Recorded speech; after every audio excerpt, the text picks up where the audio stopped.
Hey, what's going on, guys? This is Elliot. I know you guys are really enjoying this real unique story, but we got to pay bills around here. So, make sure we provide you guys with more unique episodes. So, the sponsor is from the Non-League America, who has been exploring the diversity of the United States through the lens of soccer since 2012.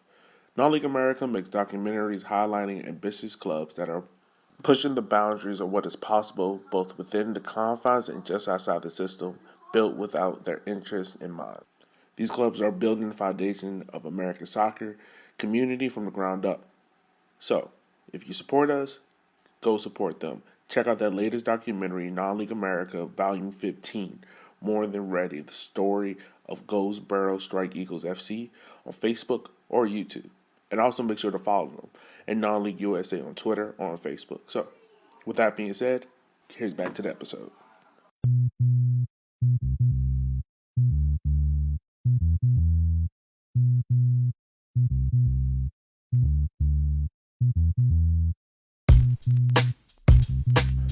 What's going on, guys? Welcome to the latest episode of Can I Kick It? This is your host, as always, Elliot Barr, and joining me is my good man, Senior Duran II. And we are here to bring you the Soweto Derby breakdown. The reason why we are bringing you the Soweto Derby breakdown is because I don't think it's ever been covered. Really? Not really. I haven't really heard much of it. No, I mean, normally when it comes to like soccer rivalries, you always hear of Ajax, PSV, Inter Milan, El Clasico, the Madrid Derby, Man United, Liverpool, Man United City, Arsenal, Tottenham. You hear of those rivalries, but in a country in Africa that I feel like is a good soccer country, but it gets covered as like the Caribbeans, and that's no disrespect to the Caribbeans. Let me state that first, but like. In terms of like what kind of level it is, like I feel like Africa is probably a little bit better. I mean, we need to remember that South Africa hosted a World Cup and performed pretty well in that World Cup. Yeah. Everyone remembers Shabalala's goal, man. That the first goal of the World Cup scored by the host nation, first time on the African continent. I found myself randomly doing that dance. Yeah. Oh man, I just remember when that goal went in. Oh, when he hit that one. He almost took the back out the net. Yo, that was my first ever World Cup that I watched, and I was sitting in a bar, and it was the Mexican supporters group here in Richmond was at the bar. And when he scored that goal, the guy was like, check. I was like, dang. Like, that's my goodness. But yeah, man, let's go ahead and kick it off, yo. So we're going to do this podcast a little bit differently than how we did other ones. Normally, other ones, we're just going back and forth over the history. But this one, we're going to break down both teams, kind of give you the background history of both teams, talk about the important moments in the Derby, why this Derby is so important to South Africa, and then at the end, we'll kind of give you our personal opinion. So, I'll start off first. I'm covering Kaizer Chiefs, also known as the Mkoski by its fans. Kaizer Chiefs was founded in January 1970, shortly after the return of Kaizer's Kunchi Golova Monteng from the United States. And he played as a striker for the Atlanta Chiefs of the North American Soccer League. So pretty much what he did was he combined his first name with the Atlanta Chiefs to create Kaizer Chiefs. That's how the name kind of came about. And several players have played key roles in the formation of Kaizer Chiefs, including the late Gilbert Sakagabi, Clarence Moteking, China Niming, Edward the Lip Nimi. That's a great name. The Lip. The Lip. Oh, man, that's great.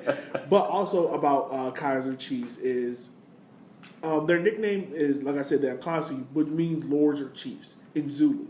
And I know some people have a problem with the Zulus that were at the World Cup, but the Zulus are naturally a part of South African culture. Like, they're a part of South African football. So if you're watching a South African game and you hear that buzzing sound, just know that's what it is. Like, it's the same way when you hear the clappers in like a Leicester City game or like English football game where it's like the vuvuzelas, man. That's a part of. It's like, okay, if you don't want to be in a stadium that is bouncing, don't go to Lyon. if you don't want to, but at the end of the day, that's what they do. They have their chance. They jump as all like 20, 30,000 people jump, and the stadium actually feels like it's moving. That happens. This is the same thing. What they do, they got those big plastic horns, and they blow on them the entire game. Also, deal with it. This is the other thing that is really cool about Kaizer Chiefs. There's a British indie band named after Kaizer Chiefs because of Lucas Radiba. I was trying to say that name without messing up. He's a former player of Kaizer Chiefs that captained Leeds United, and the team. The band members pretty much was like, yeah, we'll name our band the Kaizer Chiefs. So that's the history of Kaizer Chiefs. I'll let you go in and take on the Orlando Pirates. Yeah, Orlando Pirates have a bit of a longer history, and you will understand when I reach the end the tie between Orlando Chiefs and the Orlando Pirates and the Kaizer Chiefs. The Orlando Pirates were founded in 1937. As the Orlando Boys Club. Some of their nicknames are the Bucks, Happy People, I might butcher this, Amabakabaka, the Sea Robbers, Buccaneers, among other names. They have several nicknames, but those are the main ones. Orlando Stadium is their home stadium.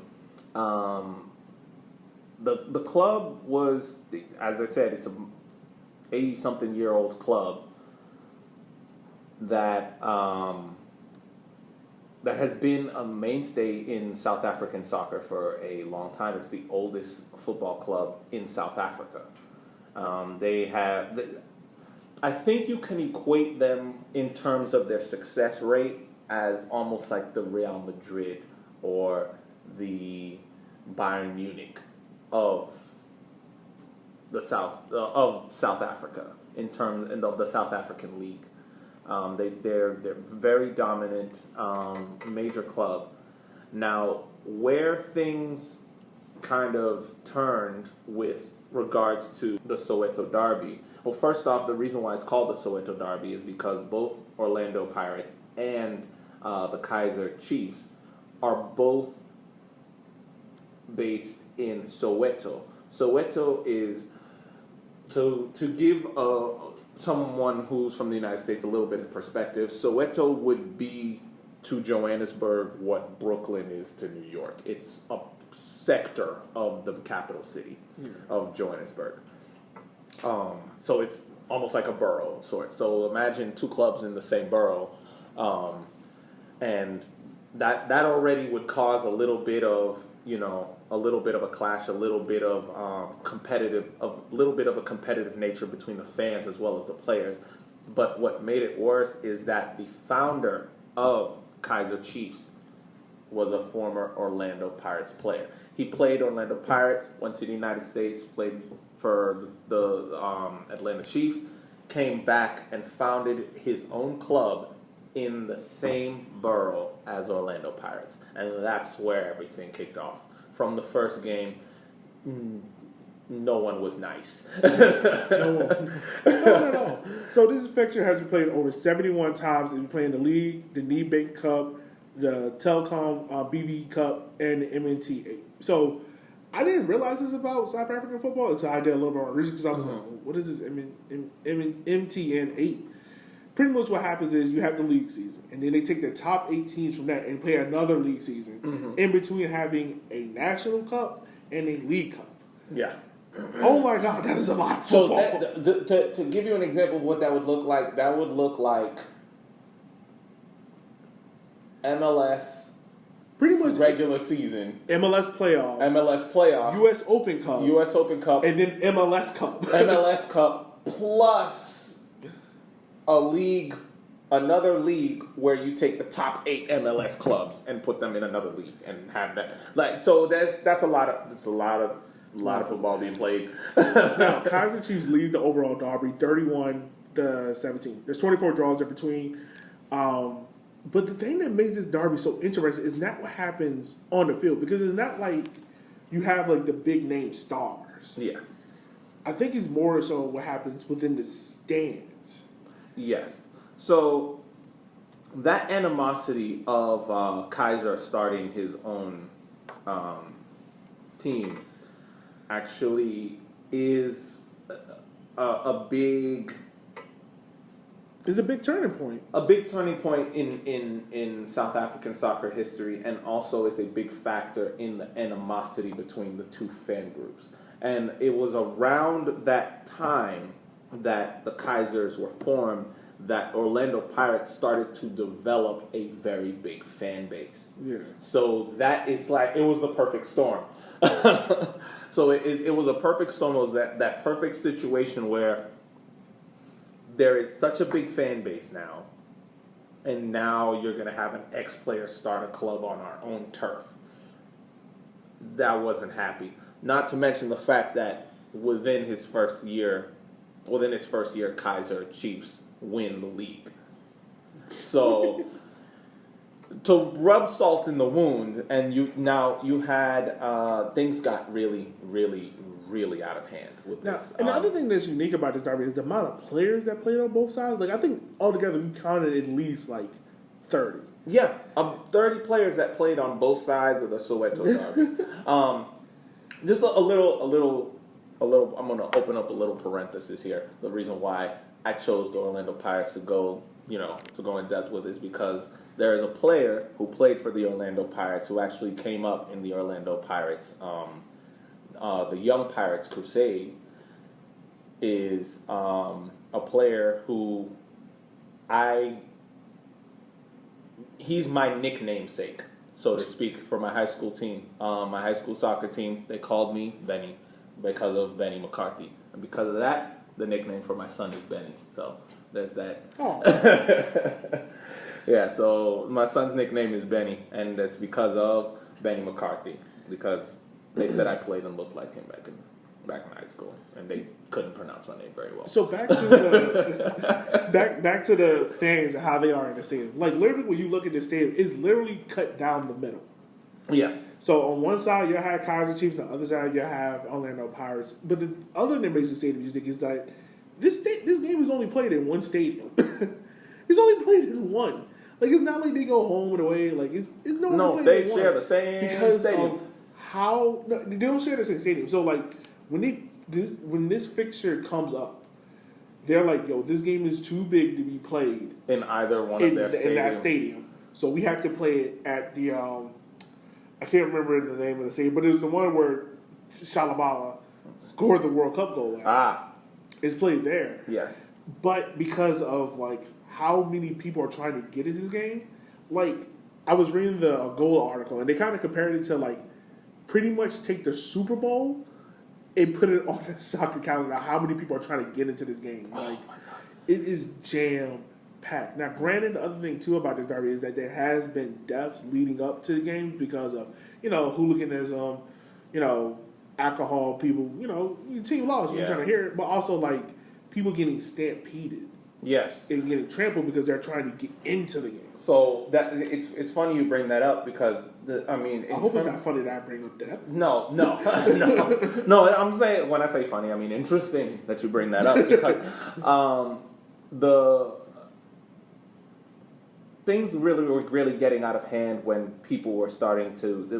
fights were starting to break out outside of this game, just between two fan bases.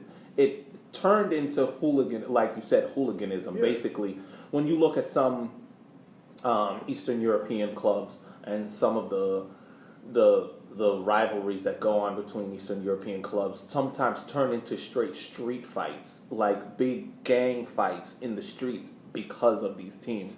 Things were reaching dangerously close to that with the Soweto Derby, and I think there was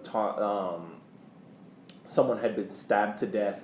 One of the referees, an English referee who reffed the Soweto Derby, actually had a beer bottle thrown at his head by a fan. And like you said, like there was one incident where 80 people were killed trying to get into the stadium. Or the crazy story about how a Kaizer Chiefs fan killed his sibling because his brother was an Orlando Pirates fan and they lost the game. Yeah. Yeah. So This is a crazy derby. Now the you have police dogs getting onto the pitch to you kind of break up pitch invasions, and it got bad. It got very bad. So the two disasters that we're talking about was the Orkney disaster, what happened in 1991, and the Ellis Park disaster that happened in 2001. Mm-hmm. Like you said, these two tragedies, 80 supporters lost their life because they were crushed when they tried to force their way into the stadium to watch the Soweto Derby. Mm-hmm. And then unfortunately, again, in 2017, history repeated itself as 2 people were killed and like 20 more were injured by trying to get into the stadium ahead of the Carling Black Label Champions Cup clash. Yeah.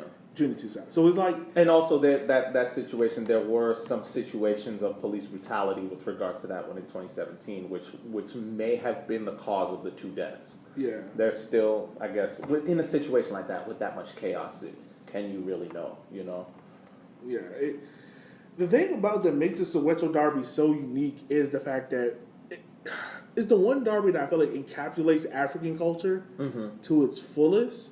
Because of what you see in the stands, like you will have people in the stands with like full blown mask on, and these big, huge like things on top of it. Like I feel like they weigh like 20 pounds. Well, yeah, the miners' helmets. Yeah, so they have miners. So just to describe to some of you, some of you may have caught glimpses of it in the 2010 World Cup in South Africa.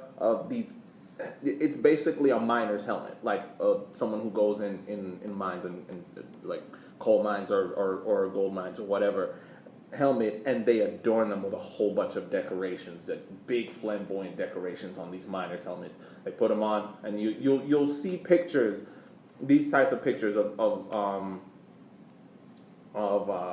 supporters with miners' helmets, and some of them have 2 vuvuzelas in their mouths, but so it became iconic to the South African fan base.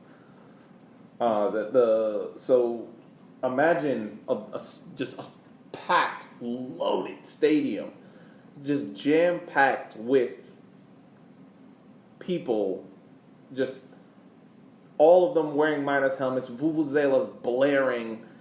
Just it's just a carnival of noise, and as many of you who may be aware, who may know, what that energy that you can get in a soccer stadium, it's up there with Anfield, and to be honest with you, man, I think it's probably even louder. In terms of volume, no, definitely it's got to be louder with all those vuvuzelas. I mean, it's got to be louder, but just knowing that many people are packing into these stadiums to watch this game. And the other thing that's crazy about this derby is that there's only been 2 hat tricks. Yeah, ever. That's it. Just 2 hat tricks. There's only been 2 hat tricks, and both of them came very early on. Like it wasn't as if like, most derbies now you kind of see somebody score a hat trick here, there, wherever. Like, yeah. But in that derby, it's only 2. Yeah. Like, I will guarantee there are more red cards, like straight reds, than hat tricks. Oh, definitely. I'm 100% sure. Definitely, especially early on in the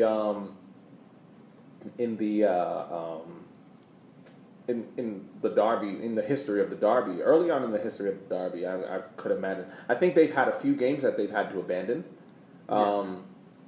Basically because of pitch invasion, fights breaking out in the stands, and just complete mayhem that causes to the point where the ref says, all right, that's it, everyone back to the locker room, we're done, Now, this is something that I also kind of find unique, because in South Africa, they're kind of like top 1, top 2.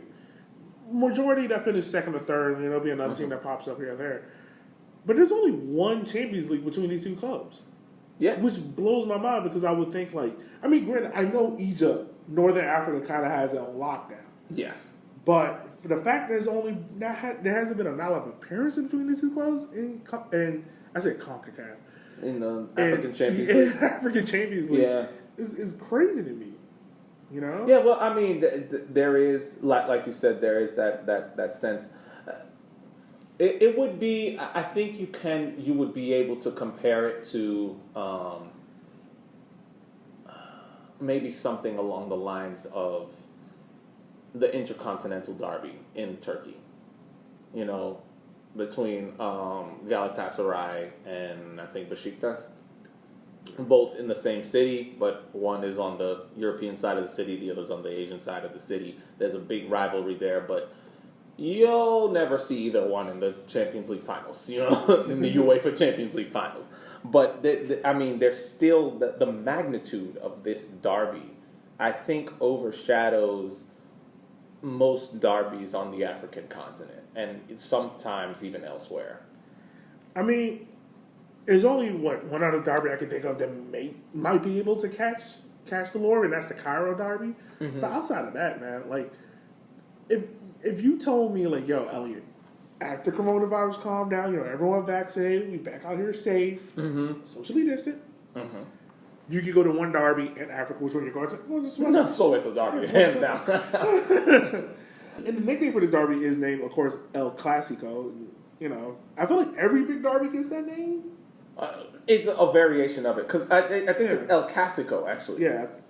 Thank you once again for correcting me. El Clasico. And you know, we've got in LA El Tráfico, you know. Yeah, so in Germany, Der Klassiker. There's everyone's kind of going off of the Real Madrid Barcelona thing. Yeah, I think the thing with this derby is that the reason why I feel like it's so important is because not only does it give you an insight of what African culture and black culture can be in soccer, because, you know, we always had these conversations amongst ourselves of, like, if U.S. soccer taps into black soccer culture, what would it look like? You know?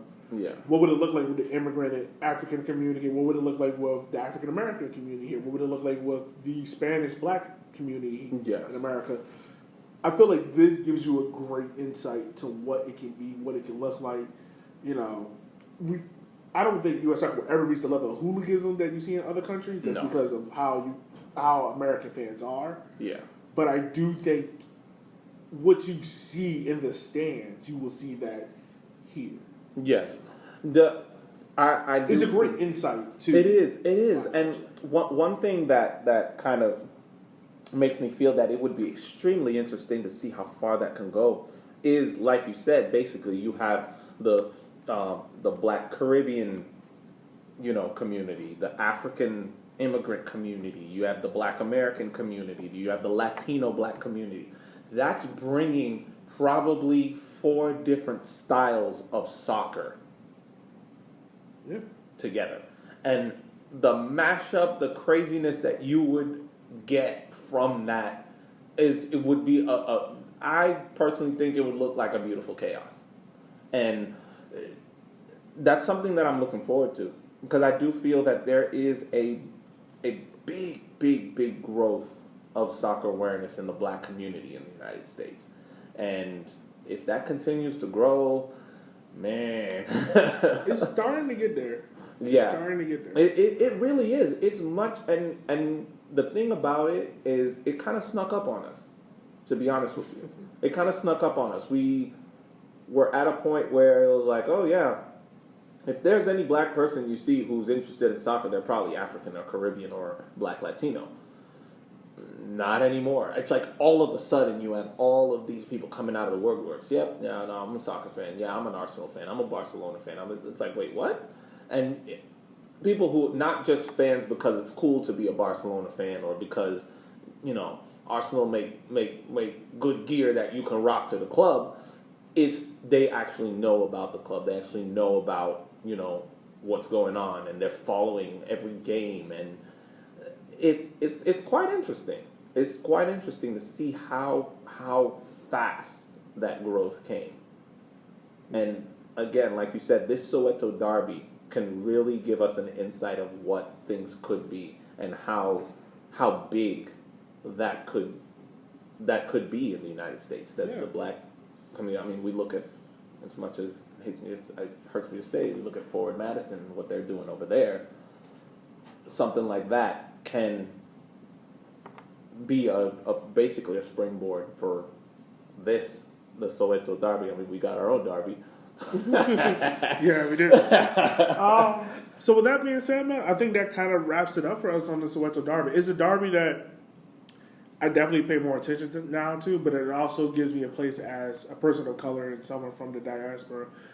Like, you know, this is what Africans and people of color can bring to the sport. And the fact that it isn't highlighted, but it's very hard to watch on TV because it is in South Africa, you know. Yeah. I know they got both teams on FIFA and things like that, but it feels like not only a league, but teams in a derby that should be kind of uplifted more and shown more to the world to see. Yeah. That, you know, that's what it is. But as always, guys, you can follow the podcast at River City 93. You can follow us on Twitter and Instagram at River City 93. If you want to be a supporter of our podcast for, you know, a monthly fee of like $5, it goes to the podcast so we can do things with. You can do so at the link down below. As always, this is your host, Elliot Barr. Sinead Duran II. And as always, guys, keep us on the good side. We'll holler at you later.